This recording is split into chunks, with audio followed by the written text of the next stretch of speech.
dare they say that they're not attending today? And what do they have to hide? Iindaba zethu ngokuhlanje yalile ukuhlala ikomiti yepalamente ejongene nemicimbi yezoluleko nezobulungisa eKapa ingekho inkampani iG4S. We are calling on employers in the sector to come back to the negotiating table and help us to find an amicable agreement. Bangashiyeka bengenanto zokukhwela abantu abasebenzisa ibhasi zokuya kwiindawo ezahlukeneyo ngale mpelaveki yePasika njengoko umbutho abasebenzi iNUMSA ulungiselela ugwayimbo lukazwelonke. Lo mbutho utyhola abaqeshi ngokwala ukugoba uphondo kwizinyanzeliso zochatha othe vetshe kunalo ka7% ububekwe etafuleni ntlandlolo. Ikomiti yasepalamente ejongene nemicimbi yesebe lezoluleko nobulungisa ivakalise ukuba ayinako ukuqhubela phambili nentsumantsumane erhanqe uThabo Bester ingekho inkampani G4S. Umphathiso wezoluleko nowamapolisa bebekulungele ukunika ingxelo kule komiti ngokuphathelene nokuqhwesha kukaloka Bester entolongweni. Unasiphi Same uyanaba. Ikomiti ejongene nemicimbi yezobulungisa noluleko epalamente ithe xa ngengxoxo emva kokungabonakali nangetshengele kwenkampani G4S ebijongene nokhuseleko lwentolongo iMangaung phambi kwale komiti. Le komiti ibilindele ingxelo ngokuthiwa thaca iG4S malunga nokuqhwesha komdlwenguli uThabo Bester kwintolongo yaseMangaung kunyaka uphelileyo. This parliamentary platform will have given us an opportunity to take the nation into confidence, what we knew, what we don't know, what happened in our view. Le nkampani G4S icele ukuvela phambi kwale komiti emva kweeholide zePasika. It's only by virtue of Section 22 of the Parliamentary Privileges and Immunities Act that a witness can be immunized from its liability for breach of contract or any other kind of liability in response to a summons. Le nkampani ke ityholwa ngokufihlela abasemagunyeni ngokuqhawula kaThabo Bester entolongweni. Why would you say I want to be immunized? I need immunity from responsibility when you know you've done nothing wrong. If we do this today and we give them the opportunity, they want to come after Easter. They have the temerity to suggest that they'll be available after Easter. And give them the opportunity to hear all the questions and answers today and then go away and prepare over the course of a week. It will make this a mockery of this process and will render this committee's efforts a nullity. Amalungu epalamente ayavutha ngumsindo ngokungabikho kweG4S namhlanje. How dare they say that they're not attending today? And what do they have to hide? Kugqitywe ekubeni usihlalo wale komiti kunye nosomlomo wepalamente unkosikazi noSiviwe Maphisa Nqakula bazawubeka usuku lokuvela kwale nkampani phambi kwekomiti. Umbutho abasebenzi besinyithi iNUMSA ilungiselela ugwayimbo kwicandelo lebhasi nokulindeleke ukuba luqale phambi kwale mpelaveki yePasika. iNUMSA ithi kudala izama ukufaka nemilomo nabaqashi kodwa ngelishwa abafuna ukunika abasebenzi imivuzo engcono. Kwaye eyona nto ikhokelele kweli nyathelo logwayimbo umqashi akafuni kwaphela ukuhlala phantsi nabasebenzi kuxoxwe ngokubancedisa ukuba babe nayo nabo i-medical aid. Isithethi salombutho uPhakamile Hlubi Majola sityhole abaqeshi njengabaphembelela olugwayimbo ekulindeleke ukuba luzimise ngxi iinkonzo zothutho ngale mpelaveki yePasika. This situation has been provoked by employers in the bus passenger sector who are simply refusing to come to a compromise with us when it comes to this round of wage talks and incorporate an agreement which ensures that workers are able to receive either medical aid or medical insurance. Utsho isithi imivuzo yoninzi lwabasebenzi kweli candelo sisithuko kuba abafikeleli kunyango olusemgangathweni. Most of them are earning an average of about 7,800 Rand. We are calling on employers in the sector to come back to the negotiating table and help us to find an amicable agreement which will incorporate this demand of medical insurance. Ulebele ngelithi ukuba abasemagunyeni abagoba uphondo kwezi zinyanzeliso izawubachaphazela kanobom abakhweli lemigushuzo xa bethe bhazalala ukuya kwiindawo ezahlukeneyo kulo lonke eli. Kusenjalo, umbutho iSACAWE uligxeke kabukhali inyathelo lokugxothwa nokumiswa kwabasebenzi baseMacro engaphantsi kolawulo lwenkampani yaseMelika iMassmart. Lo mbutho uthe eyona nto bayifunayo abasebenzi kukunikwa uchatha wemivuzo ngomyinge we-12% neemeko zokusebenza ezibhetele. Umbutho iSACAWE uthi awuzukugoba phondo uza kuqulade zophuke usilwela imivuzo ebonakalayo neemeko zokusebenza izibhetele zabasebenzi baseMacro. Lo mbutho uvakalise oku kwinkomfa yoNondaba namhlanje. SACAWE is determined to fight for the betterment of wages and working conditions at Macro and in defense of the hard-won rights to protect to peaceful industrial relations and reinstatement of the preconceived unfair dismissals of 600 workers and further suspension of more than 200. Lo mbutho ukwathe baza kuhambisa uxwebhu lwabo lwezikhalazo kuzakuzo lwaseMelika njengoko iMassmart inkampani yaseMelika enamatyatha ngentsebenziswano nelizwe loMzantsi Afrika. We want to take our grievances and our demand to the embassy of the United States of America, because for them to be in South Africa also they are looking after investment. But if one of their own multinational comes here and treats workers of South Africa in the manner that Walmart is treating them, it might also be impossible for them to lure other investors from America to come and invest in South Africa.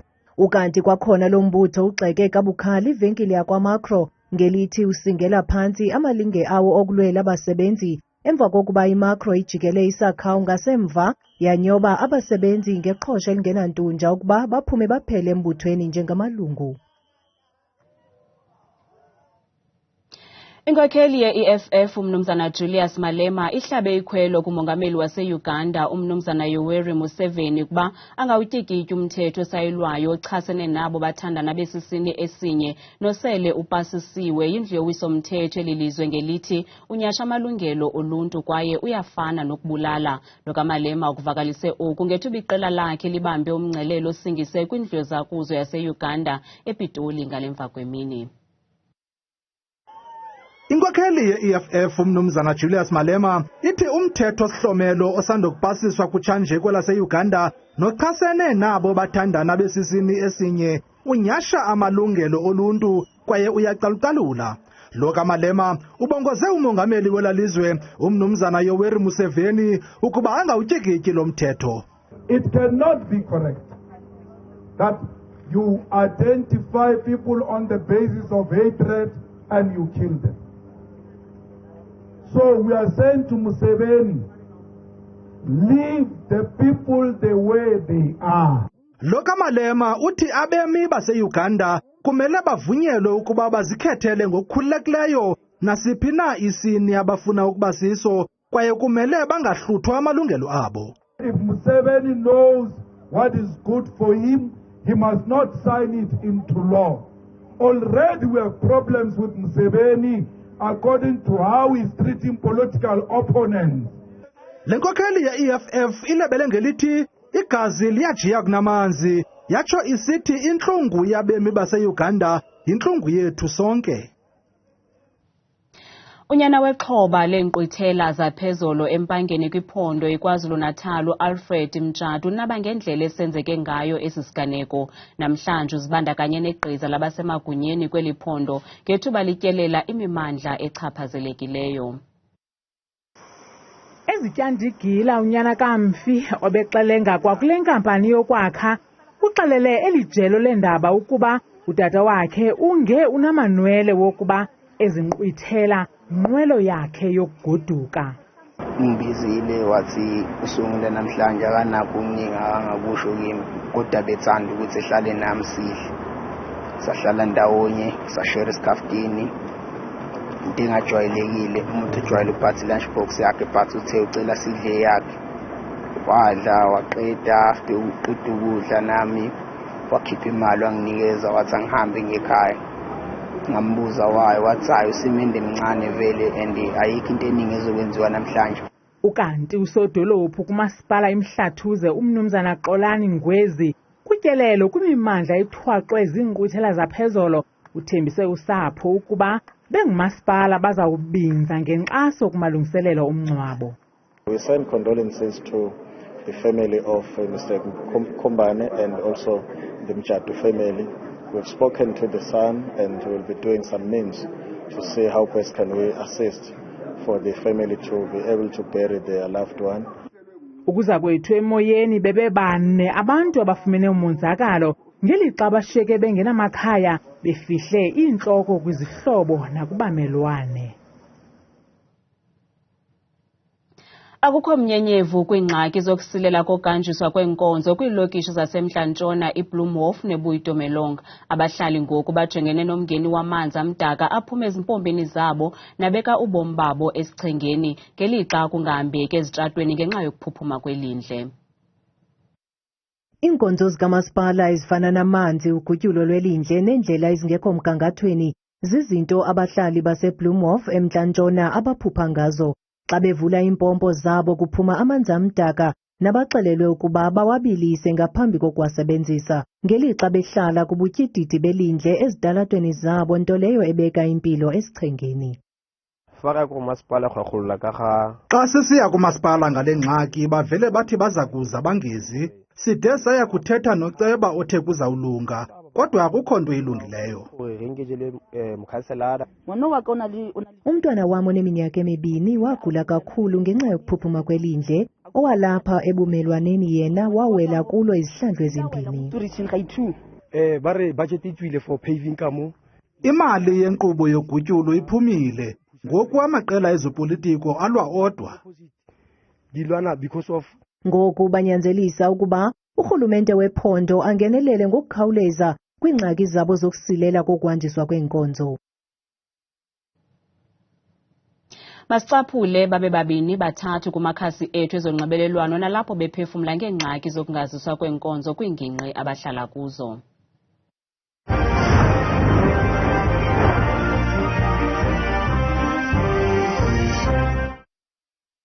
Indawo esihlala kuzo yofika kukho ilindle libalekayo lingaze lilungiswe.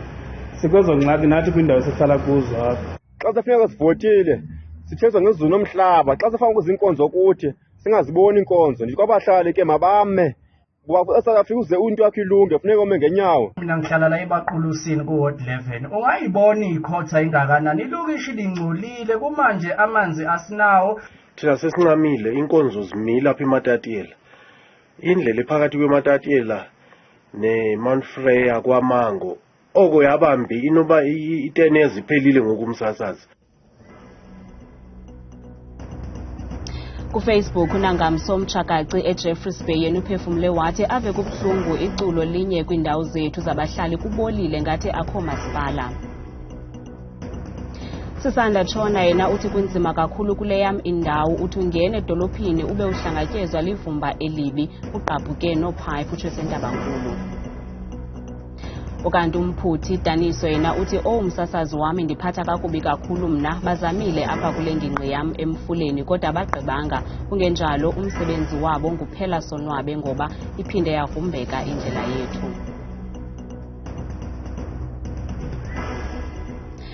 Ukanti ke ungahlomla kwimixholo yethu ngokuthi usebenzise le nombolo yeWhatsApp 0716702548.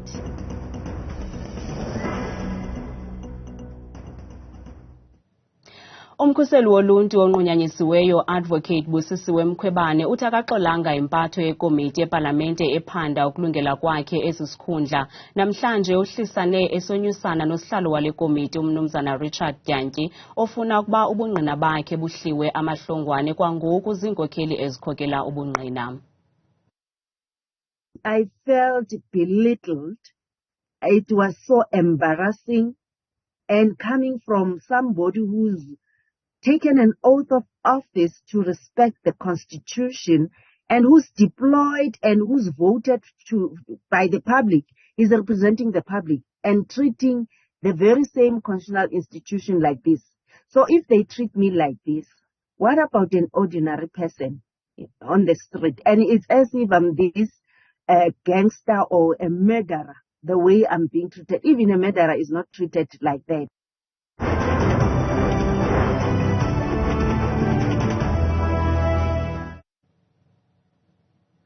Ixabiso le-diesel liza kwehla nge-73 cents ilitha ezinzulwini zobusuku namhlanje, ngelixa ixabiso lepetrol lona liza kwehla nge-1 cent ne-2 cent ilitha. Amaxabiso amafutha nekulindeleke ukuba ahlengahlengiswe ngomso mhla wesihlanu axhomekeke kwixabiso leoli ekrwada nakumandla erandi. La maxabiso akutshanje athetha ukuba ilitha yepetrol iza kunyuka iye kwi-R22.97 eGauteng, ngelixa ixabiso lediesel lona liza kwehla libe yi-R20.89 ilitha. Ngonyaka ophelileyo idiesel ibe yi-R21 ilitha, ukanti amaxabiso epetrol anyuka nge-R1.27 ekuqaleni kwenyanga kaMatshi, ngelixa idiesel yona yayinyuke nge-30 cents ukuya kwi-32 cents ilitha. Make sijonge ukuba imalike zivale ziminjani namhlanje.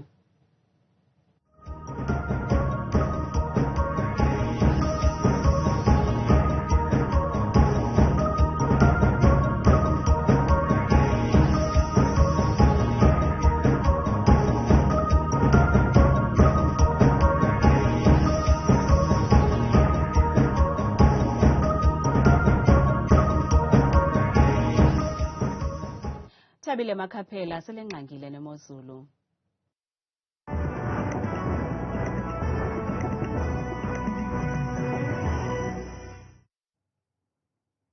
Nkosi kakhulu ke Madikela kanoni apho ngomqulu wendaba ndiyabulisa kuwe mzonzulu apha ekhaya ndikwamkela kaloku kweyam idesika yemozulu. Igama lam ndikuthabile uMamvelafe wakoMakhaphela nantsi imozulu. Masivuleni ke mzonzulu ngephondo laphaya eMpuma Koloni eMonti ngama-24 ezulu elihle kakhulu phaya emini ngomso kwakhona kogqibeka neziphaluka kusacwenge kamnandi ngo-24 degrees. Sihlabele mgama bethuna sijonge phaya eFree State eBloemfontein ngama-26 nalo ke izulu licwenge kamnandi phaya emva kwedinala ngomso kanti lena kuyafana futhi eSafelburg ngama-25 ekhatshwa sisihlanu kuPoland kamandi phaya emini. Kwakhona mbethuna phaya ekhaya ke eGauteng eJohannesburg ngama-24 ezulu elihle kakhulu emini yangomso kwakhona phaa koVereeniging usacwenge kakuhle ngo-25 degrees. Masijonge mbukelo kwakhona phaya ephondweni laKwaZulu Natal eThekwini ngama-23 ezulu eliphole kamandi kusukela ekuseni phaa ngomso kanti kuyafana kwakhona eMgungu Ndlovu ngama-24 nokuxuzulu kuphaya emini limathumba ndaka. Nazo ke imeko Limpopo koPhalaborwa ngama-28 ezulu kwakhona litherholele ngamafu phaya emini kwakhona le meko yaqhubeka ePolokwane ngo-24 degrees wamafu angephi. Majonga kwathi ahlabele mgama sikhangele phaya eMpumalanga eMpombela ngama-25 ezulu lesibekele impela kusukela ekuseni ngomso naphaya emva kwemini le meko yaqhubeka eSekunda ngama-26 ocwenge kamnandi phaya emini yangomso. Nazo ke imeko mbukele ekhaya eNorthwest eMahikeng ngama-26 ezulu elihle kakhulu phaya emini ngomso kwakhona imeko eRustenburg kusacwenge kamandi noxa linamafu phaya ekuseni ngo-27 degrees. Masikrobe mzunzundu phaya eNorthern Cape eKimberley ngama-27 ezulu lihle kakhulu sukela phaya ekuseni ngomso kanti loo meko isenjalo eUppington ngo-33 degrees omhle ngeyona ndlela phaya emini kwakhona. Xa siqokumela imozulu yethu ke ngentshona koloni eKapa lodumo ngama-25 kusekuhle phaya emini phaa kwakhona entshona koloni ngeJozi xa siyivalelisa ngo-21 degrees omhle kakhulu mbukele ekhaya. Mna ndikuqude noMamvelafe ndikuthanda kanje xesha lemyoli.